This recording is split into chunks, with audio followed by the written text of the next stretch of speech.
Menurut Wahab al-Zuhaili, kias adalah menyamakan kasus yang belum ada ketetapan hukumnya berdasarkan nas dengan kasus yang sudah ada ketetapan hukumnya berdasarkan nas disebabkan kesamaan ilat hukum. Kedudukan kias sebagai sumber hukum Islam adalah sebagai sumber hukum keempat setelah Al-Quran, As-Sunnah, dan ijma ulama. Fungsi kias yaitu yang pertama, Allah Subhanahu wa Ta'ala tidaklah mensyariatkan suatu hukum melainkan untuk suatu kemaslahatan. Yang kedua, kias merupakan sumber penetapan hukum untuk sesuatu yang sejalan dengan kejadian yang terus-menerus datang. Yang ketiga, kias merupakan dalil yang dikuatkan oleh fitrah dan logika yang benar.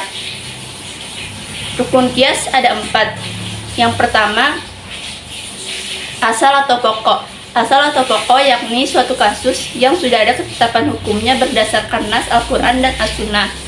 Yang kedua, furuk atau cabang. Furuk atau cabang yakni suatu kasus yang belum ada ketetapan hukumnya berdasarkan nas Al-Quran dan As-Sunnah. Yang ketiga, hukum asal. Hukum asal yakni hukum syara yang ditetapkan oleh nas Al-Quran dan As-Sunnah yang ingin ditetapkan juga pada furuk.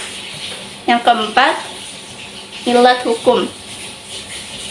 Ilat hukum yakni sifat yang menjadi dasar penetapan hukum pada asal, dan sifat tersebut juga terdapat pada furuk. Macam-macam kias. Macam-macam kias ada 2, yaitu yang pertama, kias dilihat dari segi kekuatan ilat pada asal dan furuk terdiri atas kias aulawi, kias musyawi, dan kias adna. Yang kedua, kias dilihat dari segi kejelasan ilat terbagi menjadi 2 macam. Yang pertama, kias jali dan kias kufi.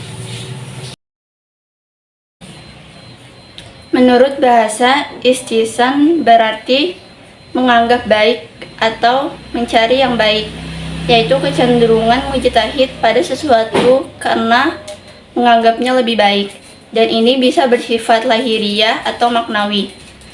Istihsan juga diartikan dengan penangguhan hukum seseorang mujtahid dari hukum yang jelas, yaitu Al-Quran, Sunnah, ijma, dan kias ke hukum yang samar-samar atau kias kafi karena keadaan darurat. Menurut ulama usul fikih, istihsan ialah tindakan meninggalkan satu hukum yang jelas ke hukum yang samar-samar disebabkan ada suatu dalil syara yang mengharuskan untuk meninggalkannya.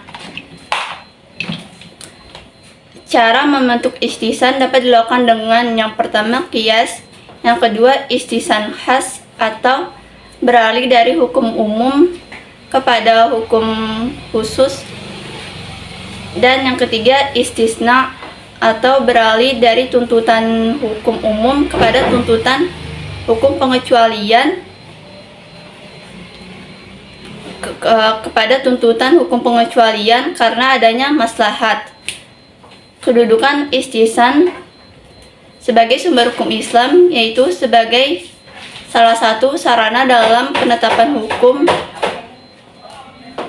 yang masih menuai pro dan kontra di kalangan ulama.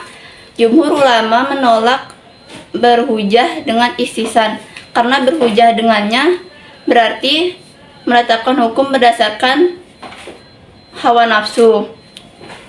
Para pengikut mazhab Hanafi membolehkan berhujah dengan istihsan. Imam Syafi'i menentang istihsan dan tidak menjadikannya sebagai dasar hujah.